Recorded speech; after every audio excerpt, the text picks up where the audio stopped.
ಹಿಂದೆ ನೀವು ನೋಡಿದಿರಿ, ನಿಮಗೆ ಗೊತ್ತಿದ್ದ ವಿಷಯ ಅಲ್ಲ ಜನ ಸಾಕಷ್ಟು ಮೂವ್ಮೆಂಟ್ ಮಾಡಿದ್ರು. ಯಾವ ಮಾತಿಗೆ ಮಾಡಿದ್ರು, ಏನು ಮಾಡಿದ್ರು ಗೊತ್ತಾಗಿಲ್ಲ. ಲೋಕಪಾಲ ಆಗಲಿ ಅಂದರು. ಕಾಂಗ್ರೆಸ್ ಸರ್ಕಾರ ಇನ್ನೊಂದಿಷ್ಟು ಮಾಡಿದ್ರು. ನಂತರ ಬಂದಂಥ BJP ಸರ್ಕಾರ ಭ್ರಷ್ಟಾಚಾರ ಓಡಿಸ್ತದೆ ಅಂತೇಳಿ ಇವತ್ತಿನವರೆಗೆ ಲೋಕಪಾಲನ ಮಾಡಲಿಲ್ಲ. ಲೋಕಾಯುಕ್ತ ಸರಿಯಾಗಿ ಅದಕ್ಕೆ ಅಧಿಕಾರ ಕೊಡಲಿಲ್ಲ. ನೀವು ಅದರಿ ಮತ್ತು ಹಾಗಾಗಿ ದೇಶದ ಭ್ರಷ್ಟಾಚಾರ ಹೋಗೋದು ಯಾವಾಗ? ಇದು ಮಾತ್ರ ಕಮಿಷನ್ ಹೆಚ್ಚು ಬರಲಿ ಅಂತ ಕೇಳ್ತಾ ಇದ್ದೀರಿ, ಬರಲಿ ಇನ್ನಷ್ಟು ಹೊರಗೆ ಬರಲಿ ಅಂತ ಪ್ರಯತ್ನ ಮಾಡ್ತಾ ಇದ್ದಾರೆ.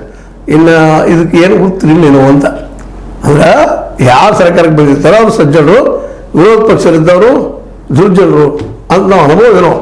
ಆದರೆ ವಿರೋಧ ಪಕ್ಷದವ್ರು ಇವತ್ತು ಪ್ರಶ್ನೆ ಮಾಡ್ತಾ ಇದ್ದಾರೆ ನಮಗೆ.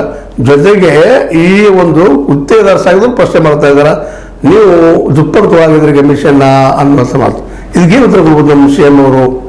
ಇದು ಉತ್ತರ ಕೊಡ್ಬೇಕು. ಮತ್ತು ಜೊತೆಗೆ ಹಿಂದೆ ಇವ್ರು ನೀವೇನು ಆರೋಪ ಮಾಡಿದ್ರಿ ಅದು ಪ್ರೂವ್ ಮಾಡಿ BJPಯಲ್ಲಿಯ ಭ್ರಷ್ಟ ರಾಜಕಾರಣಿಗಳ ಅಧಿಕಾರಿಗಳ ಒಂದು ಬಂಡವಾಳವನ್ನು ಜಗತ್ತು ತೋರಿಸೋದು ಕೆಲಸ ಈಗ ಮಾಡಬೇಕಾಗ್ಯದ.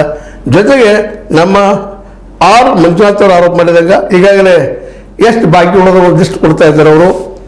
ಜಲಸಂಪನ್ಮೂಲದಿಂದ 12,000 ಕೋಟಿ ಬರಬೇಕಂತ ಹೇಳ್ತಾರೆ. ಲೋಕೋಪಯೋಗಿ 9,000 ಕೋಟಿ, ಪಂಚಾಯತ್ ರಾಜ್ 3,600 ಕೋಟಿ, ಸಾಲ ನೀರಾವರಿ 3,200 ಕೋಟಿ, ಮುಂದೆ KRIDL 3,000 ಕೋಟಿ, BBMP 1,800 ಕೋಟಿ, ನಗರಾಭಿವೃದ್ಧಿ 1,200 ಕೋಟಿ, ವಸತಿ 900 ಕೋಟಿ, ಕಾರ್ಮಿಕ 800 ಕೋಟಿ, ಪೌರಾಡಳಿತ 600 ಕೋಟಿ, ವಕ್ಫ್ 600 ಕೋಟಿ, ಹಿಂಗೆ 37,000 ಕೋಟಿ ರೂಪಾಯಿ ಬಾಕಿ ಐತಿ. ಮುಟ್ಟಿದೆ ಅವಾಗ. ಈಗ ತಾವು ಉತ್ತರ ಕೊಡ್ಬೋದು ಅಂತ ತಿಳ್ಕೊಂಡಿದ್ವಿ.